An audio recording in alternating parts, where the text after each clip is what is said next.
वैदिक पर्सपेक्टिव के इस YouTube चैनल को सब्सक्राइब करें, वीडियो को लाइक व शेयर करें। ओम आनो अश्विना त्रिव्रता रथीन अर्वांचम रयिम वहतम सुवीरम शृण्वन्ता वाम अवसे जो हवीमि वृधे चा नो भवतम वाजसातौ। सम्यक वहन करो हमारे हे अश्विना पुरुष और रथ युगल। त्रिव्रत रथ के द्वारा अभीष्ट धन है। सुंदर वीर को सुनो, तुम दोनों रक्षा के लिए मैं आहूत करता हूँ, अभिवृद्धि के लिए और हमारे हो धर्म युद्धों में। यह मंत्र ऋग्वेद के प्रथम मंडल के 34वें सूक्त का 12वां मंत्र है।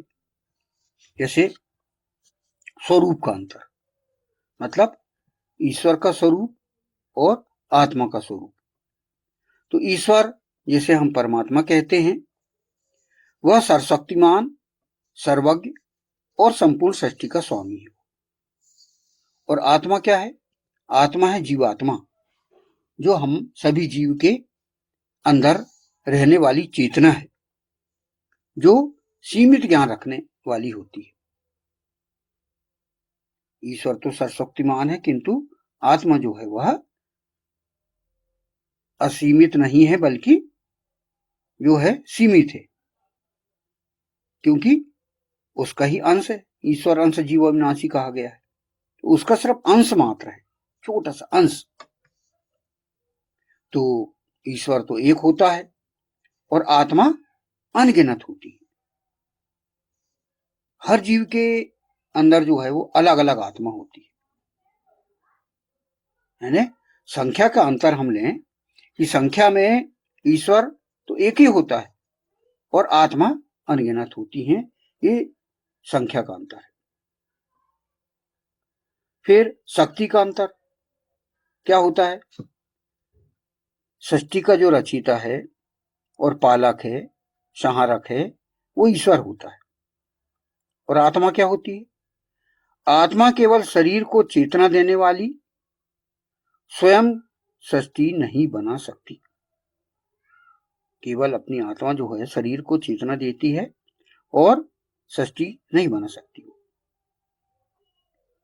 फिर ज्ञान का अंतर होता है ईश्वर में और आत्मा में।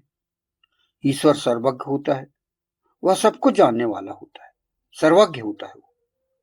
और आत्मा का ज्ञान सीमित होता है और अज्ञान से भी बन सकती है वो आत्मा। तो ये होता है। फिर बंधन और मुक्ति के दृष्टिकोण से ईश्वर कभी बंधन में नहीं आता। ईश्वर जो है कभी बंधन में नहीं आता, वह स्वतंत्र है। और आत्मा कर्मों के कारण जन्म मरण के चक्र में फंसी रहती है। तो ये जो है हम ईश्वर और आत्मा में अंतर समझ रहे हैं। इसलिए भगवान श्री कृष्ण ने भी कहा है, ममेवांशो जीवलोके जीवभूतः सनातनः।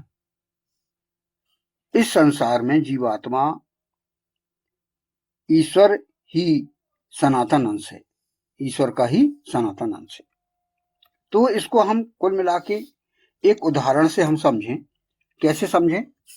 ईश्वर और आत्मा को हम उदाहरण से कैसे समझें कि ईश्वर को हम मान लो सूर्य है, सूर्य मान लो ईश्वर है और आत्मा सूर्य की किरणें है।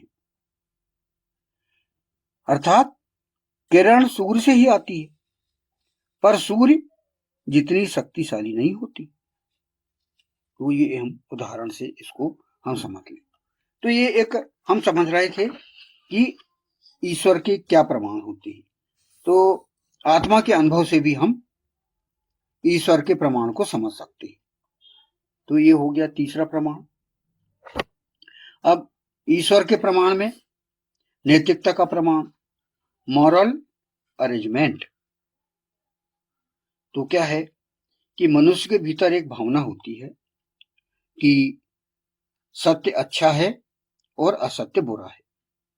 ये हर किसी के अंदर एक भावना पाई जाती है, एक स्वभाव ही है। ईश्वर ने जो है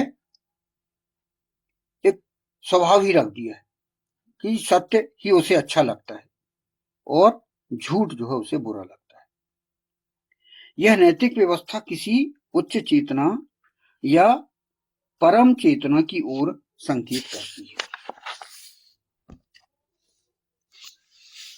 ये इसको हम माने हम नैतिकता हमारे अंदर जो है पॉजिटिव की ही मूल है। एक्चुअली पॉजिटिव ही पॉजिटिव रहता है, अच्छा ही।